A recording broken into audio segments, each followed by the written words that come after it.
Welcome. I'm Sebastian Mahfood, and you're listening to WCAT Radio, the on-air wing of En Route Books and Media, bringing you the dulcet sounds of Catholic wisdom. Welcome to the Lost Voice radio program, where John Studi and Jacob Nelson explore the lost voice of philosophy in our modern culture. Today we have with us Dr. Elizabeth Rex, who's an adjunct professor of bioethics at Holy Apostles College and Seminary. She's got a doctorate and a PhD in philosophy, Thomistic ethics from the University of Navarra, Spain, as well as an MBA from Brooke College and a BA from Barnard College. I'm going to throw it over to you, John, to get us started here with exploring bioethics with Dr. Elizabeth Rex. Well, sure.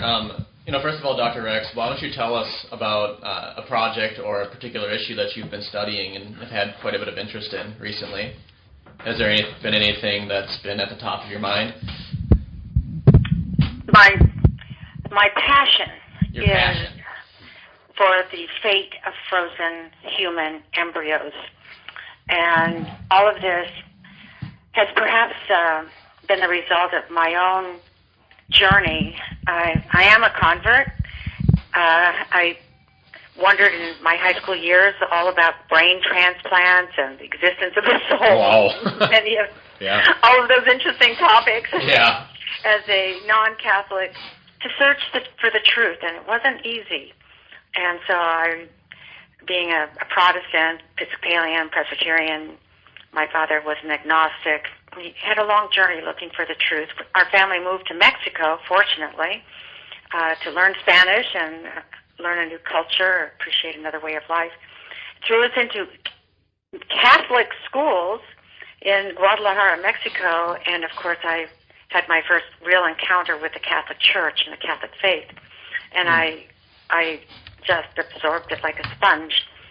And when I converted in my senior year, I was off to the races. I just was so happy to be a Catholic, and this journey continues today. I'm in my 60s, and here I am at Holy Apostles, and I did get married when I was 40, and we had trouble conceiving, so we, of course, looked into medical problems that might have existed, and I had fibroids, I had to have surgery, all sorts of things to prevent pregnancy, but I was older, so that was also an issue. IVF was it wasn't brand new, but it was certainly happening. And as Catholics, we, of course, were not going to do IVF, but that journey exposed me to some of the fertility clinics and I want to just mention to your listeners right at the beginning that with bioethics and the problems and the benefits of technology, technology is wonderful. Modern medicine is wonderful. Oh my goodness, what breakthroughs we've had. But it's also created a number of very serious problems. And one of them, of course, is IVF. However, the Catholic Church, and has strongly come out, especially with Donum Vitae in 1987. My husband and I were married in 1990. So the Church had already, clearly rejected any,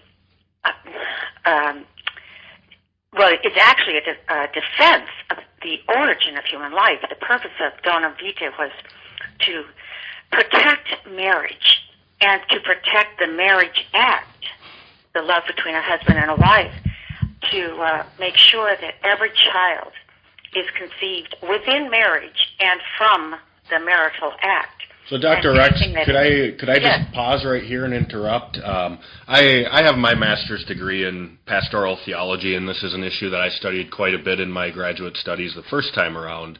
And I think a lot of times IVF is something where people look at it, even Catholics who don't know church teaching, they look at it and say, well, the church says it's pro-life, the church loves babies, so why not IVF? What's really the biggest fundamental issue with in vitro fertilization? That's exactly right. There's a lot of confusion out there. because the church, of course, is against contraception. But what about having babies, helping? Right. I don't see how the church can be opposed to in vitro fertilization. And actually, it's two sides of the same coin, because marriage and the marital act between husband and wife have two primary principles. It is to be unitive, of course, and procreative, of course. Right. So contraception is opposed to the procreative nature of the conjugal act, right? It's preventing procreation. It is anti-procreation. And we know every conjugal act should be open to life. Correct. The IVF, on the other hand, the other side of the coin, is not unitive. It is not the union of the husband and the wife in the conjugal act, the marital act. It is opposed. It's anti-marital act. And that is what people have to understand, that the proper place for children to be conceived and for spouses to show their mutual love is through the conjugal act, which is a sacred act. Marriage is a sacred relation created by God. And the marital act, sex, is sacred to God, because that is where we express our love for our husband, for our wife, as well as procreate. We're sharing. It's a co-creation with the Blessed Trinity, no less, because we know that the husband and wife provide the egg and the sperm, the human body, but the human soul is directly created by God, and that happens at the moment of conception. This is what we have always believed, and rightly so. We know that the Word became flesh when Mary said yes. And we know that Mary was immaculately conceived. Not, of course she was immaculately born, but it was because she was immaculately conceived. And it was her mother and her father that participated, as well as God, in the Immaculate Conception of Mary. And Mary is fully human. And she was fully human, and now we know, thanks to bioethics and technology and all that we now know about conception, about fertilization, that it is when one sperm unites with one egg and then shuts down, and that is the moment a new organism, a human organism, a human being, a human person that is fully human, with all 46 chromosomes, with a unique DNA that will be present in every single cell after the one cell, the two cells, the two gametes, with their 23 chromosomes each, when they unite to create a new, unique human being. And that from the first moment it will be of course the egg is an X, as the women are XX, men are XY. A lot of people don't even know the very basics. I don't know how they even teach biology anymore. That's very true. It clearly shows. There's a couple of things that you've brought up. Begin at conception. And you need to tell them that the man is the one who provides the gender. It's whether the one sperm is an X sperm or the one sperm is a Y sperm. Right. That's one of the interesting things that, as I was reading on the parts of animals with Aristotle, is he thought it was the other way around, that the woman was the one who, like, her body was what determined the gender, or the sex of the child, I should say. And now one question I have for you is, as I've been entering into my research and going more deeply into current Thomistic debate about the origin of the soul in the human person, all of them, yes, do say that the soul is infused, but I'm coming across some Thomists like Robert Pasnow, who wrote largely a very great book on human nature, which is a commentary on Thomas Aquinas' treatise on human nature in the Summa Theologia, are part 1, articles, or questions 75 through, I think it's 89. And they actually talk about a delayed ensoulment, both for male fetuses and female fetuses. And for the males, it's after 40 days after conception that the soul is infused, the human rational soul. And for females, it's 90 days. What's like the rationale behind that? Because to me, that sounds almost irrational. And a couple weeks ago, you were telling me about people who are in our contemporary culture and are entering into the contemporary debate as Thomists, who are still arguing for that position, even in light of our current understanding of embryology. Would you be able to speak on that at all? Absolutely. And I just want to make sure, again, your listeners understand that a lot of this is very new, and some of it is very controversial. As we know, a lot of people are saying, like Nancy Pelosi, well, Thomas Aquinas didn't know when ensoulment occurred. And, you know. Yes, our brilliant politicians. She's using Thomas Aquinas as her up-to-date expert on the beginning of life.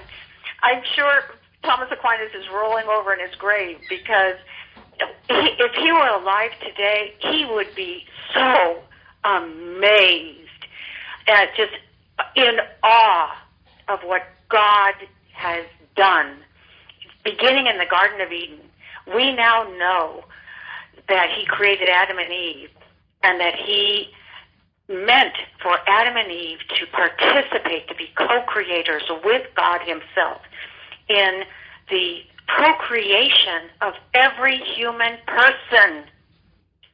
And starting with Cain, their first son, that they were involved in man and woman. You know, man is created male and female.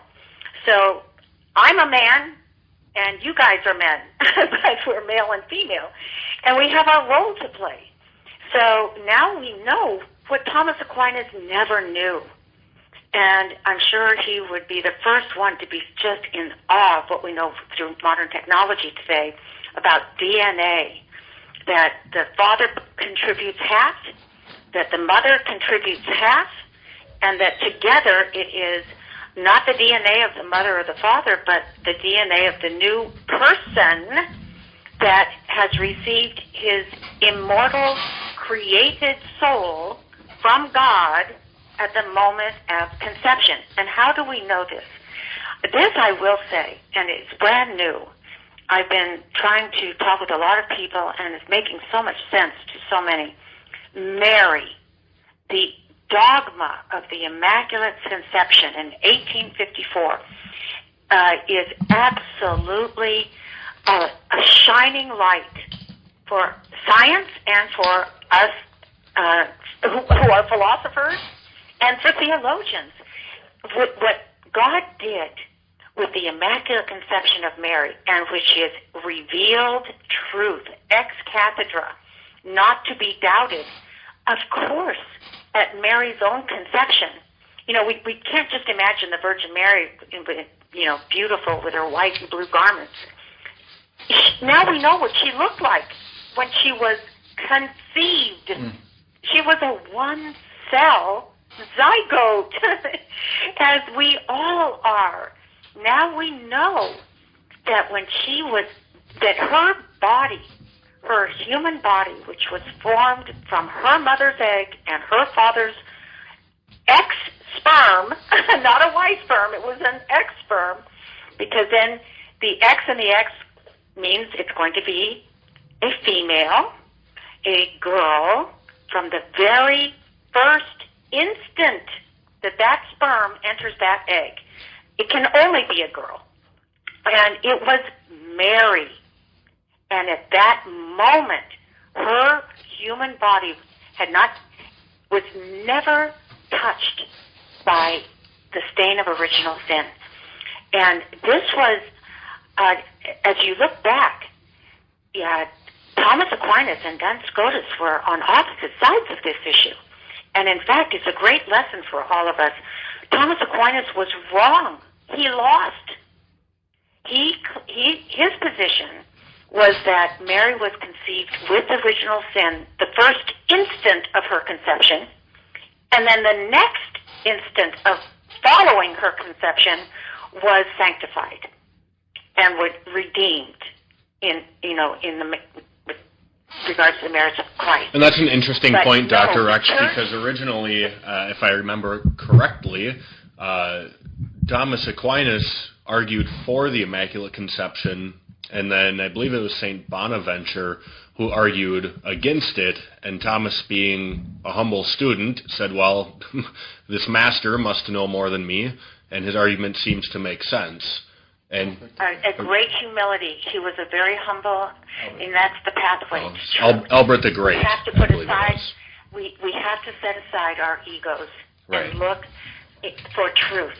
And find it in nature. Find it in the laws of nature, natural law, and God's law, and through reason, which and science. All of this is not in opposition to what we know by faith and from the Catholic Church. So, in essence, and Ineffabilis Deus, which was the Apostolic Constitution, which declared the dogma of the Immaculate Conception, it's worth a reread. It is awesome because it makes absolutely clear the debate is over, because it was being debated for centuries.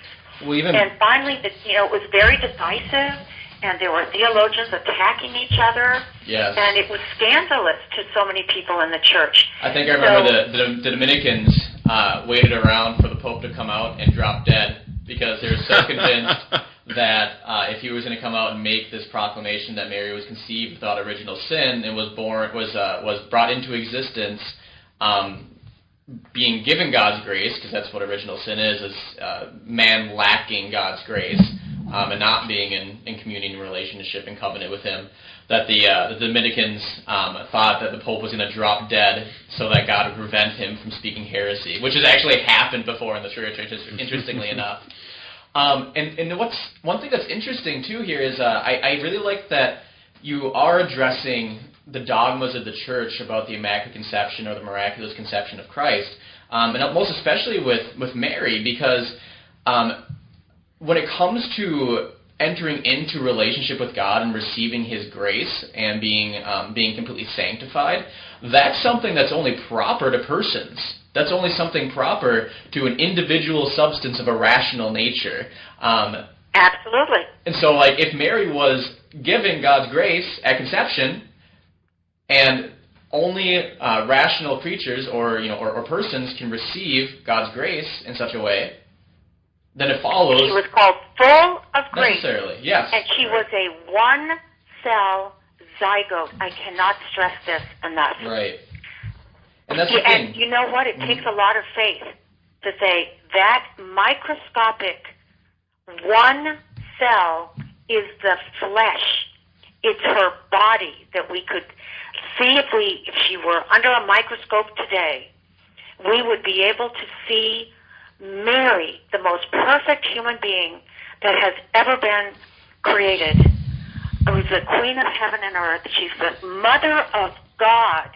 And she is a one-cell zygote. I think another interesting point with this idea of Mary, and maybe you can speak to this, Dr. X, or tell me if I'm wrong, but if we really look at the one-cell zygote, we get down to the very basics of what that. We know it's going to be a human. It's not going to come out of the womb as a Cadillac or a tree or anything else. We know it's a human. And there are things happening. It is a human, not going well, to be a yes, human. Thank you. That is a human. Right.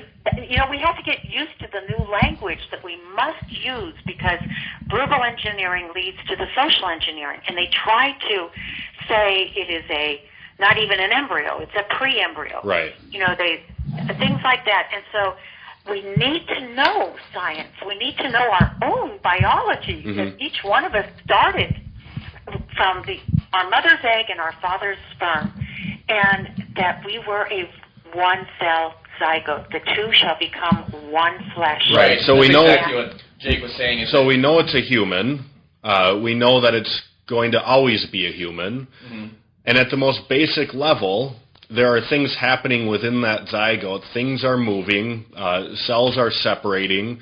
Even within each cell, there are things happening with the nucleus and mitochondria, all this stuff. Absolutely. And so if we even look at the most basic understanding of a soul, not even a human soul, but any soul, is that it comes from the word anima, that is to animate.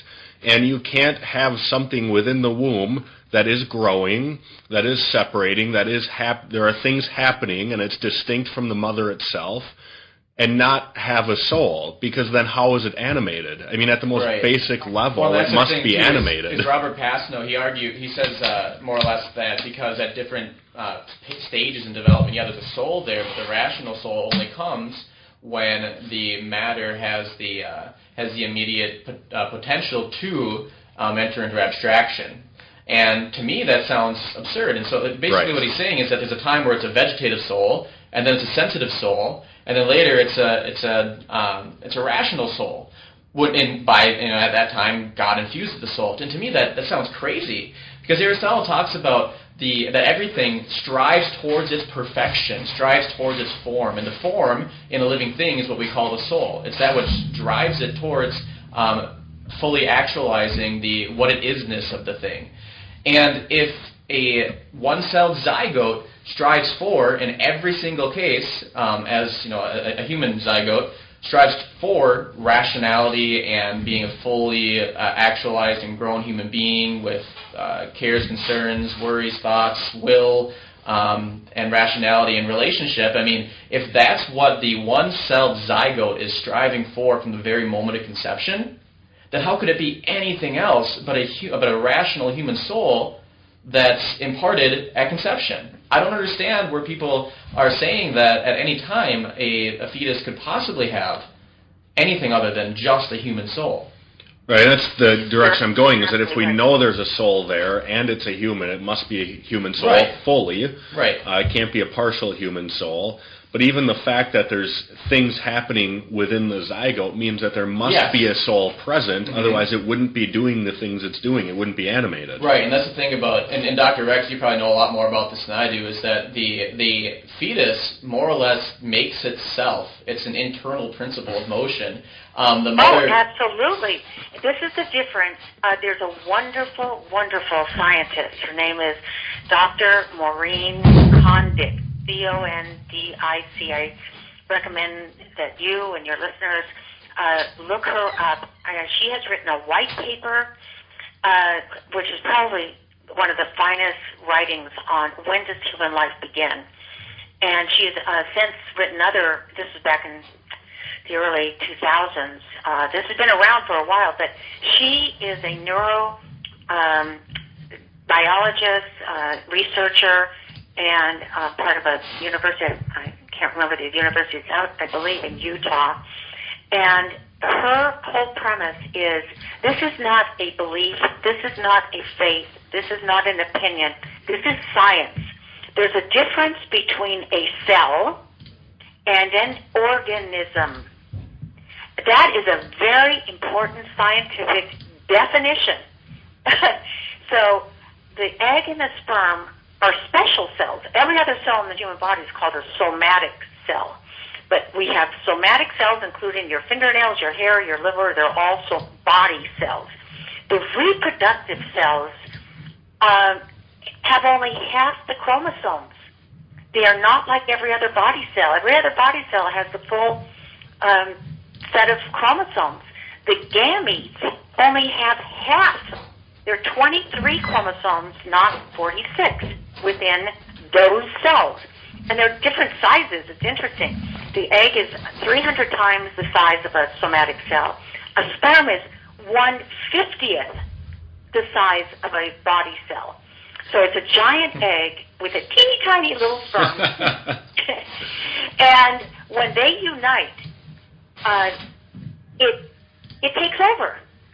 And she studies what happens. The electrical charge within the egg switches. There's a chemical reaction that takes place. You wouldn't believe how complicated fertilization, conception is. It is simply amazing.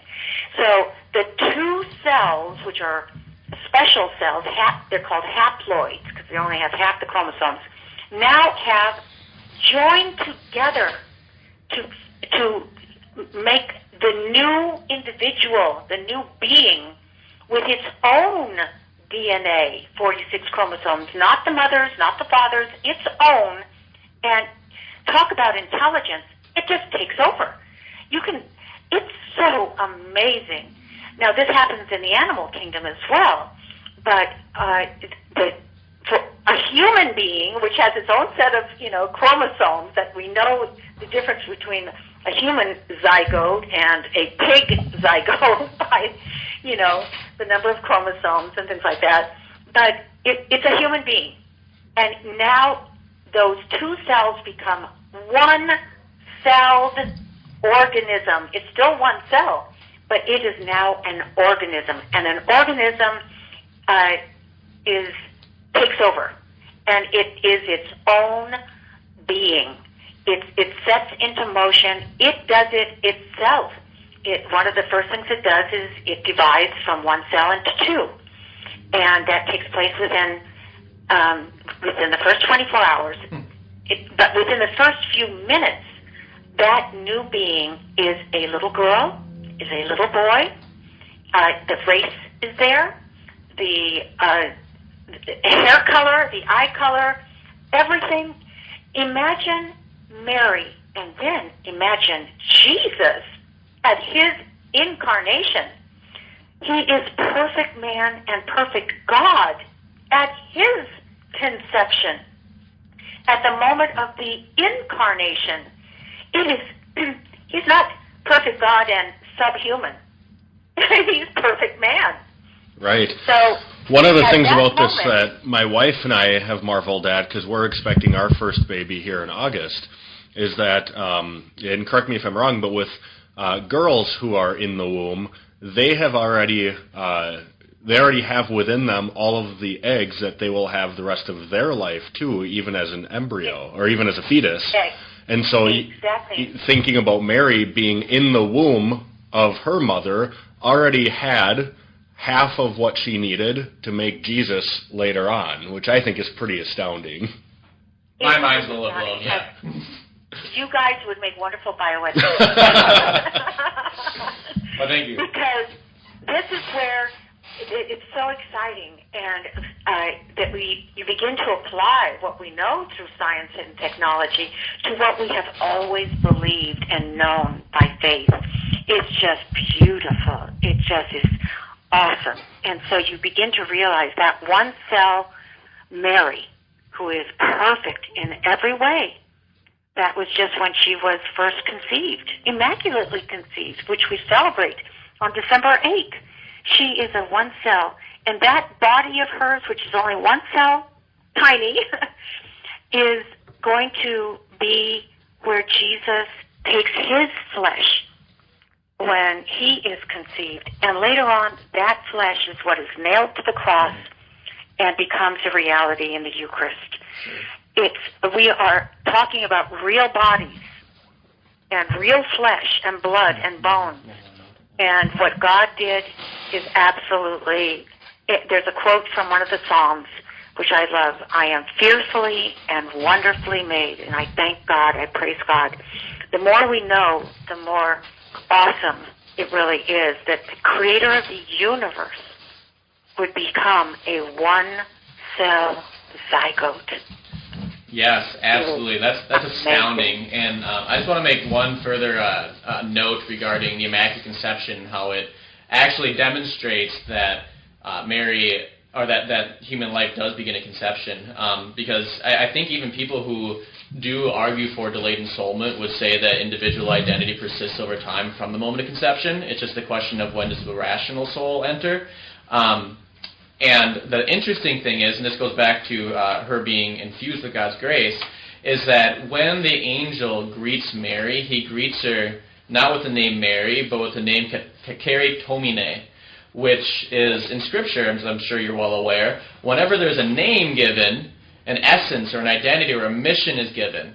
And since that's the case, well, let's look at the word, what Kakeri Tomine means. It's a past imperfect passive participle, which indicates that Mary, from the very moment of her existence, was perfectly filled up with grace.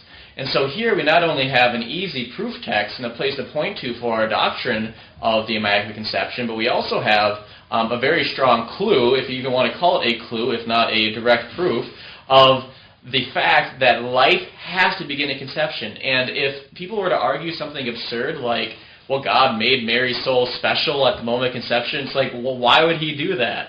That's like fundamentalists who argue that God made special oxygen in order to make stars on the second day before he made water, made water on the second day before he made stars. There's no reason to suppose that. Why would God do that? It violates the simplicity of the divine economy and the economy of creation. So I thought that was just an interesting thing that kind of popped in my mind as we were speaking here, was that even in Scripture itself, we have a very strong clue about exactly when life, in particular a specific human personal life, begins. You know, Scripture is where every Christian, no matter what field we're in, should go first. It is the revealed Word of God. And some people say, oh, well, it was written so long ago and they didn't know. Oh, yes, God knows. And the more we know, the little bit that we are learning, you know, after so many centuries and millennia, is just a tiny drop of what you begin to realize how, you know, the supreme intelligence is just at work, and that we're just beginning to scratch the surface to see what God has actually done. How true is that? The heavens and the earth. On the same note, I would highly recommend at this point anybody out there to read Father Thomas Dubé's book, The Evidential Power of Beauty. It's absolutely fascinating as he goes through so many of these, and I don't think in it he touches on embryology at all, which is too bad, and he's since passed away, so it's too late for him to partner with somebody like you, Dr. Rex, but talking about God's incredible creative power and genius, it's a wonderful book to explore that throughout creation. And you know what? I encourage you and your listeners to not be afraid. Be not afraid to look at the human embryo. It's like people don't want to even, you know, if you ask someone, is an embryo, is a zygote a person or property? Mm.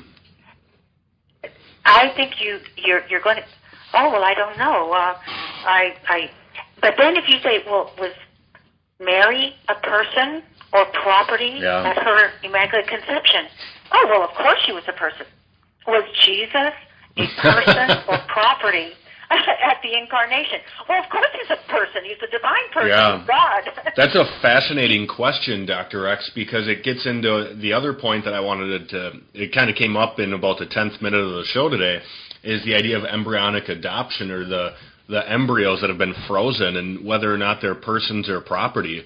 And this is one of the unseen effects of IVF in the general culture, is that people think, well, in vitro fertilization, it's great, we can have babies, but for every one baby that's successfully planted in the womb, how many are frozen? And it's an incomprehensible number. But then we get into the whole morality and ethics of, well, what do we do with the viable frozen embryos?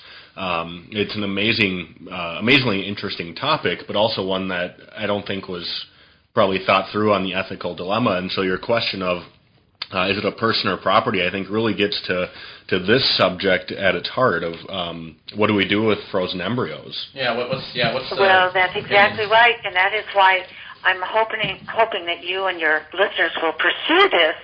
It is probably the most important question before the Catholic Church today, because just in the United States, it's calculated, and it's probably much more, that approximately 4 million frozen embryos are in storage.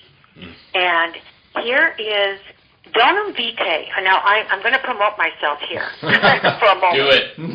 I have a captive audience. I have written an article, a 10,000-word article, that was fairly recently published in the National Catholic Bioethics Quarterly, which is produced by the National Catholic Bioethics Center, which advises the USCCB. It's a wonderful organization in Philadelphia, and they have a quarterly publication, and it was in the winter 2015 issue. And I thoroughly analyzed, researched Donum Vitae, which was an instruction put out by the Congregation for the Doctrine of the Faith, the CDS, during the pontificate of St. John Paul II, the great Pope of life, the Gospel of life. And it was Benedict. Cardinal Ratzinger was the head of the congregation at that point. And that document, written in 1987, is worth a read. It's about 30 pages, and anyone who is even thinking about doing IVF, which you shouldn't, should read that document. If you know of anyone who's thinking about doing IVF, tell them to read The Gift of Life, Donum Vitae. It really goes into it. It's a little technical, but it's readable. You have to know what IVF is in order to not do it, because it leads to destroying so many children in the process to try to have a baby. We just have to know, because people who do IVF, they don't think that they're killing babies. They want to have a baby. They're being lied to. Just like, in abortion clinics, they say, oh, it's not a baby. It's just a clump of cells. It'll be a baby, but not yet, et cetera, et cetera. And they'll say the same things in these fertility clinics. And so, but all of a sudden, when, let's say, they implant 3 or even 4 or more, and now you have, and all of them implant, you've got triplets or quadruplets. How many twins are out there? The children are innocent, but the parents are the ones that are just making one bad decision after another. And now they're, 3 are going to endanger, the lives of the others, and so you really need pregnancy reduction. So now, do you want, that you have 2 boys and a girl, do you want a boy and a girl, or do you just want a boy? Do you want a girl? Right. Oh, boy. This is what's going on. And then, of course, they usually create in vitro more than the 3 or 4 that they're going to implant. They're going to create 10, 15, as many as 20 or more, because they give the woman very strong hormones, which could cause ovarian cancer. They don't tell the women as well that hyperovulatory hormones could increase your risk for ovarian cancer. Right. So it's just, but when you have extra leftover eggs, but usually they fertilize all the eggs, and you know what? Now you've got 20 kids. Likelihood is, you have a few more girls than boys. You've got 20 children. Yeah. So you implant 3, and they freeze the others. And you have procreated. You've procreated outside of the marital act, but procreation has taken place. So now you've got, if one of them implants, or say 2 of them implant, and usually in today's crazy world, 2 is the perfect number, right? Right. So now you've got your perfect 2, and you've got 20 in the freezer. And now what do? Are there programs don't know what to do. People can look into adopting these frozen embryos, and how would they do that? Is there what's the thought on like implanting these frozen embryos into a mother who would want to take care of these children and not let their lives go to waste? Well, here I'm an adoptive mother. As I explained before, we had trouble conceiving. I was, older. My husband was older. And so I did take fertility enhancement. That is moral. Anything that can assist reproduction is moral. It's whatever takes the place of natural intercourse, which is immoral. So if doctors can assist a husband who might have low sperm count, may have the other issues. A woman has her own issues. Doctors can enhance and help the husband or the wife to perform the natural act. What you cannot allow is to the doctor to perform the act for you, Right. by in vitro fertilization or surrogacy or artificial insemination. There's lots of different ways these artificial reproductive techniques or technology, arts, A-R-T, are all immoral, all of them. If it's artificial, it's immoral. A child deserves to be conceived naturally between its mother and its father. So then, Dr. X, what do we do with the frozen embryos? Because Exactly. So what do we do with those frozen embryos? My position is that they should be adopted. If they are like any other child that has been abused and abandoned, and maybe the parents didn't mean to abuse them. They didn't know. So many people... Well, and I would say probably in most cases, parents don't even know they exist. Well, that's right, because they've been told they're not children. Right. There's no problem freezing them. There's no problem putting them down the drain. There's no problem giving them to medical research for experimentation, putting their embryos in animals to create chimeras, to create better organs for transplantation. It's just insanity what is going on. And we don't want to hear it. We don't want to know it. We don't want to talk about it. We don't know what to do. We just know we're doing it. And there's a lot of money involved in the pharmaceutical companies, the medical industry, the fertility clinics, these are billion-dollar enterprises. Right. And a lot of people make their living doing IVF and doing medical experimentation on embryos, et cetera, et cetera. So these poor, they are the least of our brethren. And you know what? The corporal works of mercy apply. Yesterday was Mercy Sunday. You think about it. If a one-cell zygote, let alone, the embryos that are frozen are usually at the 8 to 16-cell blastocyst stage. That's the stage right before implantation in the womb. They let the little embryos grow in the petri dish until they're ready for implantation.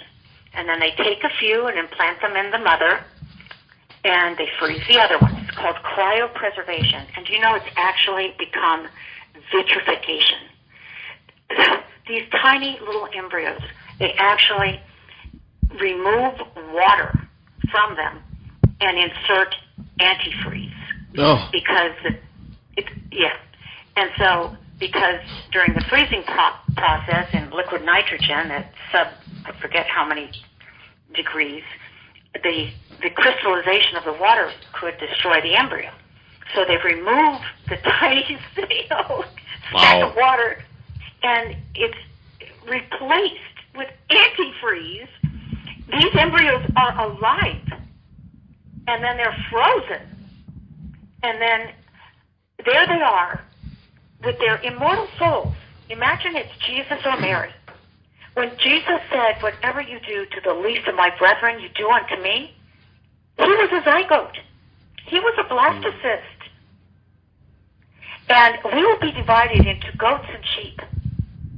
If whatever we do to the least of these, our brethren, could determine I believe, our eternal judgment. Oh, absolutely agreed. And one note I would like to put out there is if anybody out there has gone through IVF or has gone about that and did not realize the extra embryos that were created and that kind of thing, that, as you said, Dr. X, this past Sunday was Mercy Sunday, to not allow yourself to just sit in maybe the guilt or the hurt of having gone through that medical procedure when a lot of it was lies. So please seek out a good spiritual director, a priest, a confessor, whatever it may be, and speak to somebody in the church who can really guide you in a healing process. I know we have great things in the church for post-abortive men and women, such as Rachel's Vineyard and these things.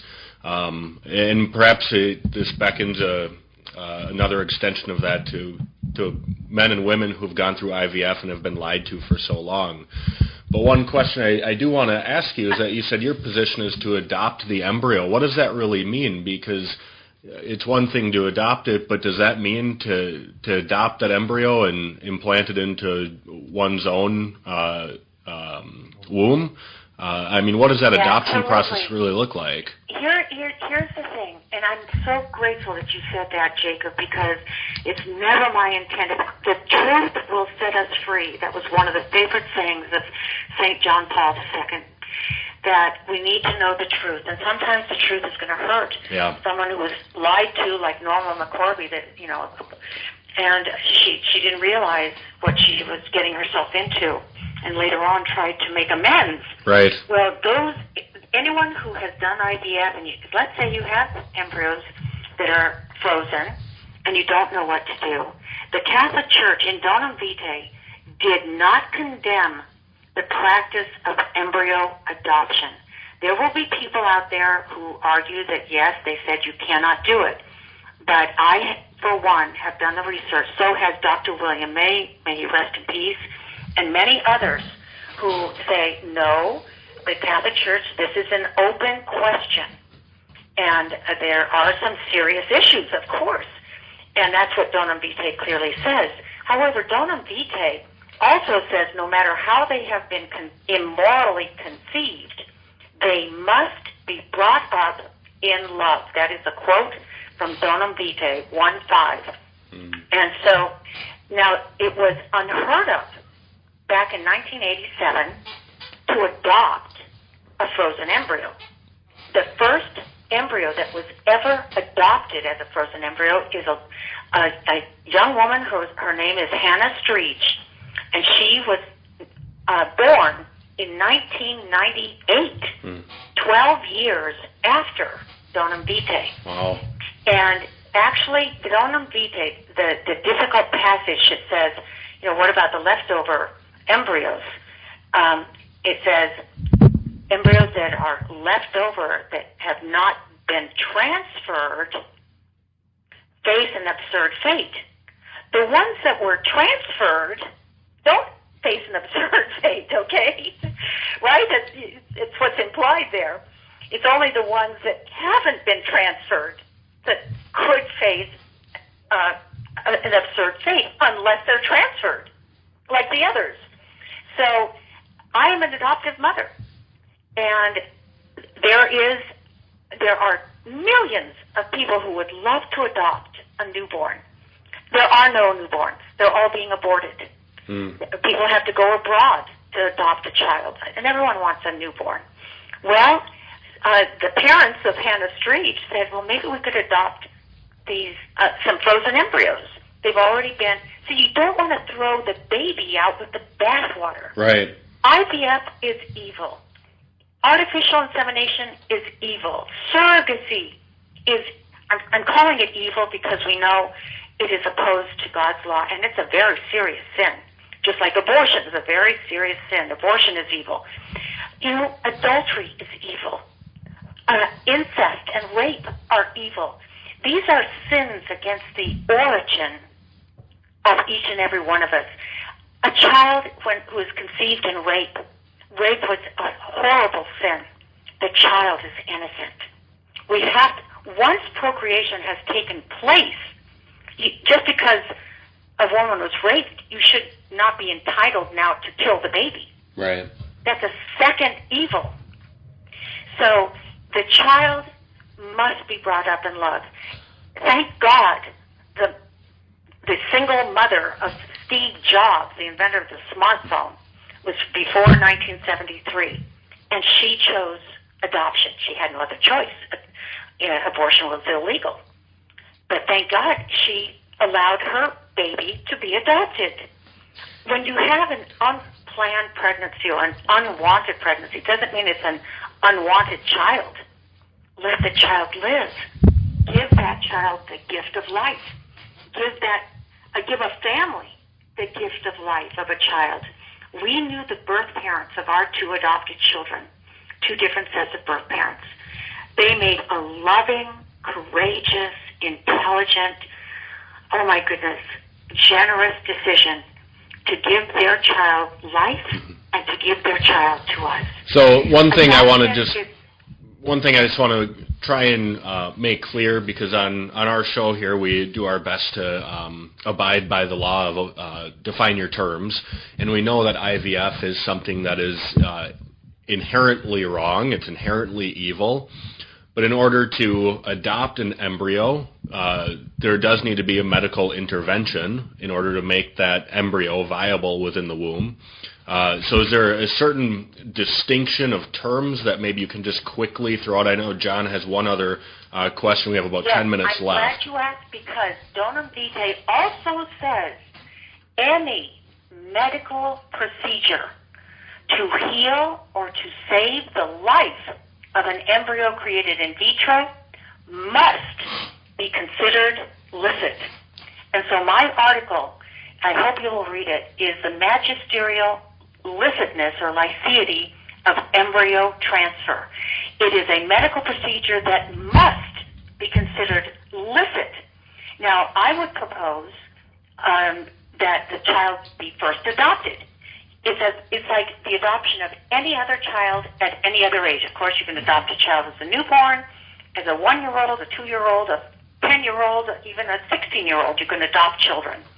So it's a legal process. The parental rights of the genetic or biological parents are terminated, and the adoptive parents' parental rights are established in law.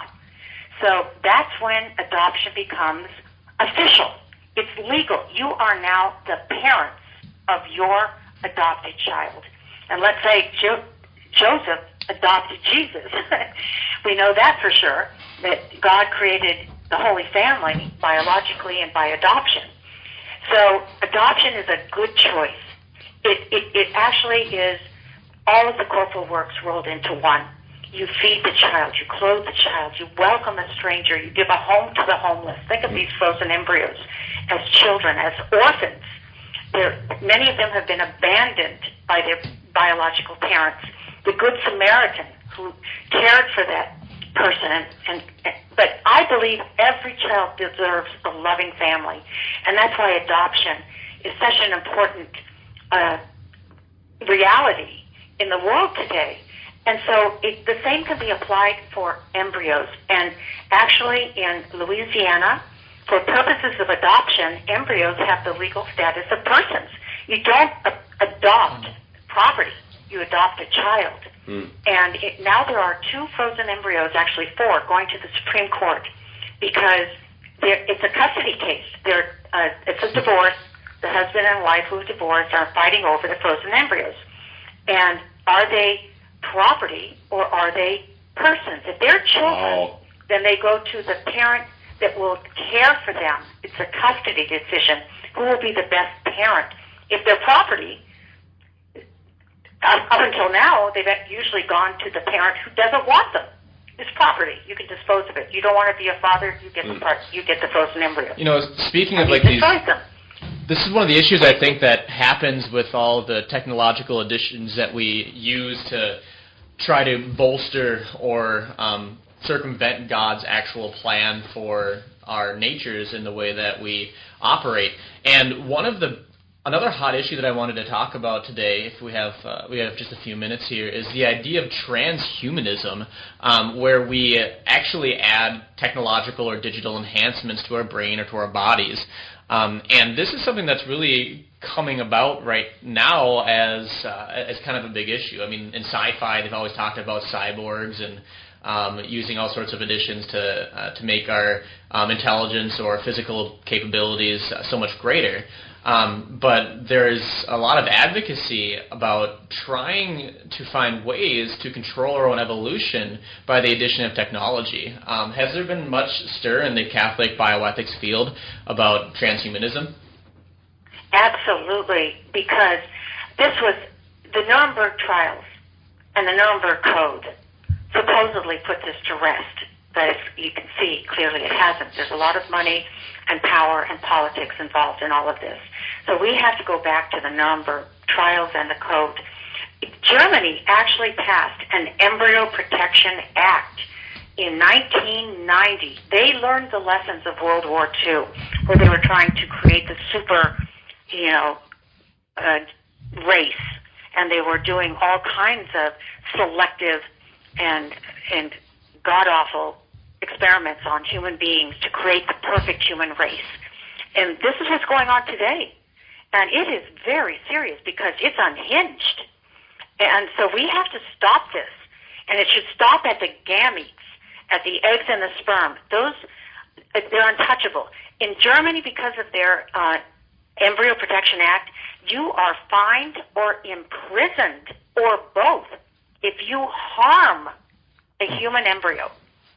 People don't know this. Other countries have passed laws to protect human life at conception, at fertilization, and even earlier.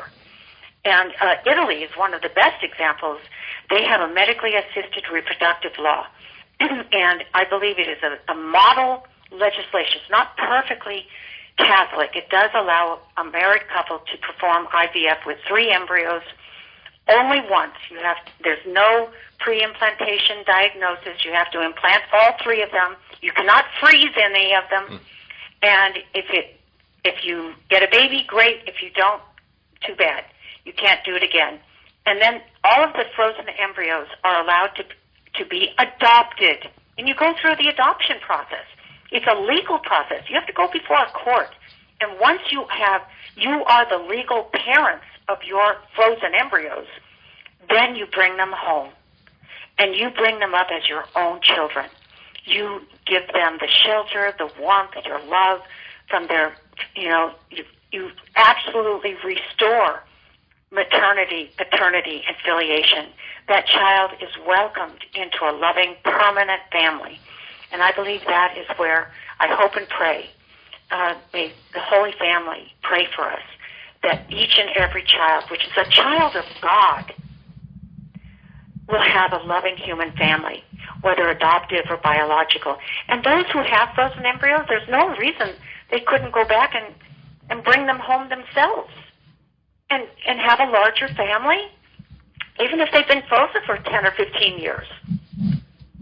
Yeah, that's one really interesting thing is you talked about going back to Nuremberg trials and talking about eugenics in terms of trying to create a super race. And one thing I find fascinating is in Pope Paul VI's encyclical Humanae Vitae, he talked, and I think Sigmund Freud and Friedrich Nietzsche, both as atheists, all talked about how once we start separating sexuality from reproduction, then what happens is it's going to lead to all sorts of absurdities, and we see a lot of those absurdities coming about nowadays.